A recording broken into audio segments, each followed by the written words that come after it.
Lalayas na naman ng kapreni nyo for today's video. Hindi na ako nag-aabang sa labas ng kalsada ng tricycle kapreni. Eto't pupuntahan ko lang yung kapitbahay namin, yung tito ko. Sasabihin ko, tito, sakay po ako.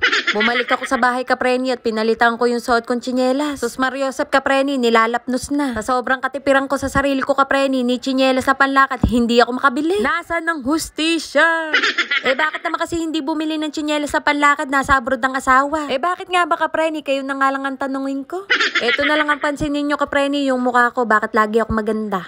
Huwag na kayo kumontra kapreni at wala naman kayo magagawa. Ito tilalapit ko pa kapreni para sigurado ka. Kung saan ba talaga banda ang kinaganda ko? O diba mamola-mola ang pesnge niyan kapreni? Dito muna ako nagpababa kapreni sa LBC. O diba pil na pil ko talaga ang pagbibideo kapreni? Tapos hindi nyo lang ako panonoorin kapreni? Sayang naman yung effort ko. Effort ba?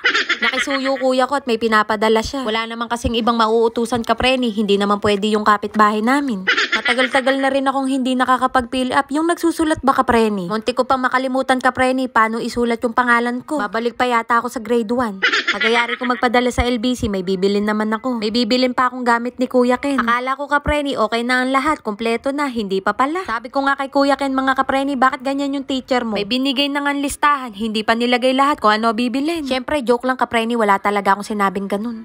Tapos nakita ko to kapreni, kaya kinuha ko na yung suklay na maliit na parang pang-design sa ulo. Yung ba yun? Basta nakita nyo, yun na yun kapreni. Pababa na ako ng hagdan kapreni at papunta na ako ng counter. Baka ano pa madampot ko, hindi naman kailangan. Bumili ako ng malaking tape at ite-tape ko mga bunganga nyo. Syempre, joke lang yung kapreni ha. Bawal magalit dito, dapat ako lang. Sorry na. Huwag na kayo magtanong kapreni kung nakamagkano ko dahil naka 500 ako. Sus Mariosep mga kapreni, napakamahal ng bilihin. O ayan kapreni, nakabidyo pa talaga kahit hirap na akong buhatin to. Wala man lang nagbukas ng pinto kapreni para sa akin, alam nilang nagbibidyo ko tapos may hawak pa akong ganito. At sino ka naman para pagbuksan ka ng pinto, mau-mau ha? O siya mga kapreni, nakabili na ako ng kailangan ko. Ay yung kailangan pala ni Kuya Ken, kaya uuwi na ako. Si Ruichi nga pala mga kapreni, naiwan kay nanay. Baka mamaya kasi magtaka kayo bakit hindi ko kasama si Ruichi. Na kay nanay po, si nanay po nag-aalaga.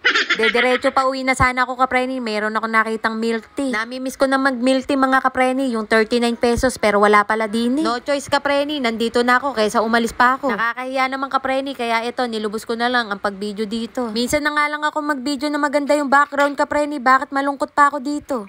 Hindi pala bagay sa akin mag-emote kapreni. Daig ko pa ang nalugi kapreni. Nakaka-relax naman yung background ko pero ang itsura ko hindi nare-relax. Mahirap palang pumasok sa ganito kapreni kung mag-isa lang. Mas maganda sana kung katabi ko dito si Daddy Chester. Ay! Andito na ako sa bahay mga kapreni at dito ko na lang iinumin yung milk tea. Titikman ko na kapreni kung gaano kasarap. Masarap pala talaga ang milk tea kapreni kapag ka medyo mahal. Mukhang nagbabago na ang isip ko kapreni. Hindi na ako bibili ng ganitong klaseng milk tea. Siyempre, hindi naman kayo maniniwala kasi hindi totoo. In fairness mga kapreni, masarap siya kaya itatry ko naman yung ibang flavor. Tatlo ang binili ko na to para kay nanay at kay Kuya Ken para makatikim din sila. Hindi naman ako kasing damot nyo. Joke lang, kayo naman parang hindi kayo mabiro. Maraming salamat sa mga nanood. Bye mga kapreni!